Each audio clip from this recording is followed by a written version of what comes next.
Thank you so much, Professor, for this amazing introduction and for inviting me to participate to this great opportunity to this international online conference. It's the first time that I participate as a speaker, so I'm quite excited to be here and to present to you one of my last researches that I've done from my Italian university. Actually, I will present this to my Italian university in 3 weeks in November, and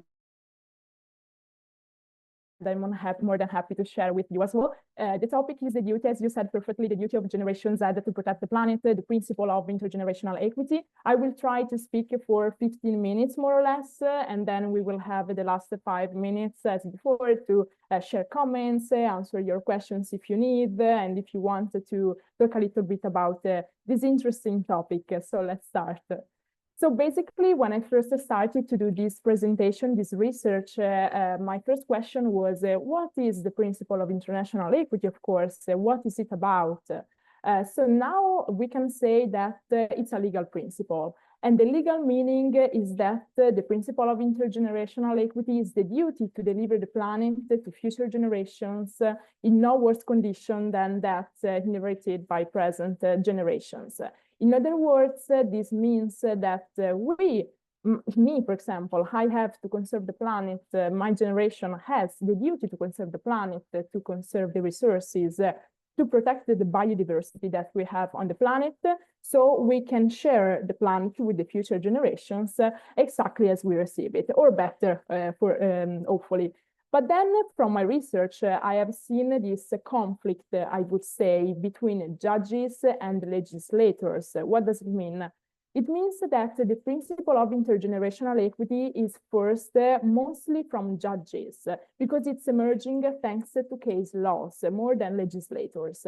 And I tried to give me answers of this problem, because maybe legislators, I mean, like parliaments in general, national parliaments, are in trouble to make laws on behalf and for the future of the generations, of the youth generations. Because, for example, let's imagine if we make a law, for example, that says that tomorrow we cannot go to work with our car, but we can use just our bicycles. That can maybe create an inconvenience, and so that's why legislators could maybe lose some of their electors. That's why for judges it's in a way more simple. It's simpler to enforce this important principle of intergenerational equity. Next one. And I asked myself, why is it so easy for them, or it's easier than legislators to force this principle of intergenerational equity? It's thanks to the right to health environment, which is now one of the best, one of the most important human rights that we have right now. Of course, it's not a right for the first generation, because it's quite recent. But now we can say that it's quite protected in many parts of the world. So that means that there are many constitutions of the world, from I've seen it from Europe, in Africa as well. There are some countries in Latin America as well that protect this important right, the right to health environment.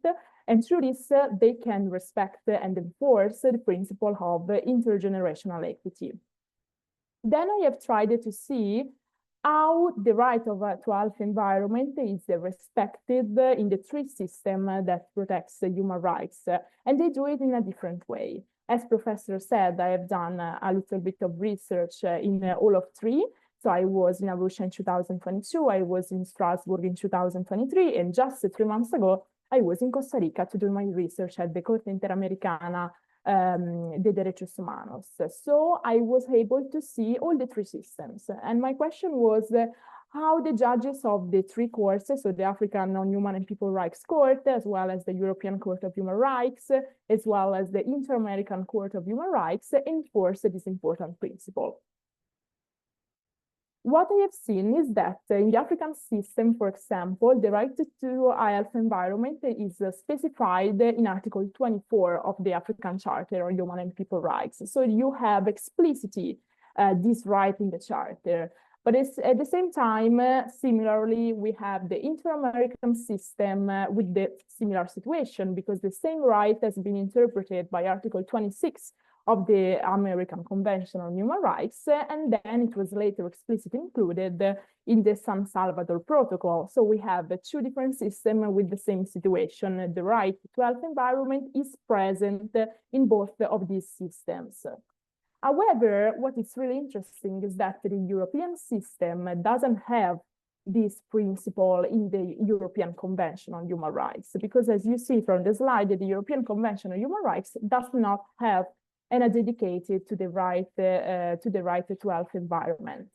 But still, we have seen that the judges are still able to guarantee this right through the case laws, through the other rights already present in the convention. For example, there is an important sentence from April 2024 from the judges of the European Court of Human Rights against the government of Switzerland, where they said that firstly, they enforced the principle of intergenerational equity, and they said future generations are important. The Generation Z has the duty to protect the planet, and this is thanks to the right to health environment, which is not included explicitly in the European Convention of Human Rights, but still there are other important rights in the European Convention that we can interpret in a broadly way.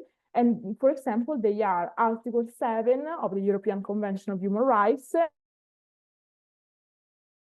which is the right to life. You cannot live in a good environment, in an environment, in a healthy environment. You cannot live in a way your life. And also, thanks to Article 8 of the European Convention of Human Rights, which is the right to respect for private and family life. So basically, thanks to this article explicitly present in the European Convention, there is also an interpretation of the right to health environment. So which are the consequences? Basically, at the legal level, we see that the right to health environment is increasingly guaranteed, and is the legal basis under which young people must live sustainably, taking care of the quality of life of future generations. This is the first consequence. If you want to be more active, we can say three things: that the generations Z has the duty to protect the planet, that secondly, states must create more sustainable laws, and that thirdly, the international community must act as a whole.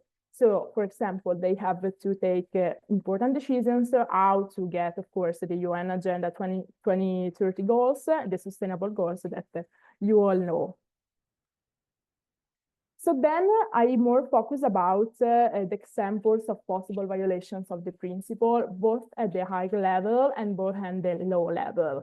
And the first one that I had in mind was, for example, when states do not make choices regarding dangerous concrete situations that will occur in the future to the disadvantage of future generations. What does it mean? Basically, just to have an example for you, I have talked about the problem of the rising sea levels, which is a consequence of climate change that will cause the extinction of some island states in the future. The science is pretty clear right now. They will be, for example, I put here a map, so you can see, for example, some of those countries which have this problem, basically Micronesia, Kiribati, Vanuatu. These are states who are in trouble for climate change because they will be submerged from sea level rise. So the states, the international community as a whole, has the duty to protect the planet, has a duty to give answers to how to respond to this important problem. For example, the International Law Commission of the United Nations is doing a wonderful work on this topic, but still states do not take, still they don't have a clear response for this. The second one is, for example, when states during an armed conflict do not consider environmental damages causing countless emissions. And also today is the International Day for Preventing the Exploitation of the Environment war and agriculture, because today is the day, 6th of November. We have this day from 2001. It was decided by the General Assembly. of the United Nations, but still we have a lot of these problems. I mean, if we think just about some of unfortunately the conflicts that our world is facing, for example, the conflict between Palestine and Israel, or the conflict between Russia and Ukraine, we see a lot of emissions that are causing damage to the environment. And still states do not take appropriate measures to tackle this problem. And then, of course, which are the possible violations of the principle at the law level? It's easy. I think that's most important, easy for us. The possible violation of the principle is us. We can create a violation if we don't respect the planet with our action. So I'm speaking about me, I'm speaking about all the people present in this conference, I'm speaking about the Z generations and the young people. If they do not guarantee the rights of future generations to live in a healthy and clean environment with their actions, they can breach the principle of intergenerational equity. And they are not, of course, protecting the planet. So this is quite easy to remember, but of course, through the life of all days, if we waste water, if we don't use our energy in a correct way, if we don't recycle, if we don't live in a climate-friendly mood, we can breach this principle of intergenerational equity. So this is really interesting, I think, because it's something that we are building. I mean, not me, but more the judges in different courts. As I said, I recall the sentence from April 2024 from the European Court of Human Rights, which was really important, but there are so many that protect this principle, especially in Latin America, when we have the indigenous rights, and they have the right to live in the future in a health planet, in a health and clean environment. So that's why the principle of intergenerational equity is really important. Thank you for your attention. If you have any questions, any comments, of course, I'm here to hear from you, and I hope that you enjoyed my presentation. Thank you.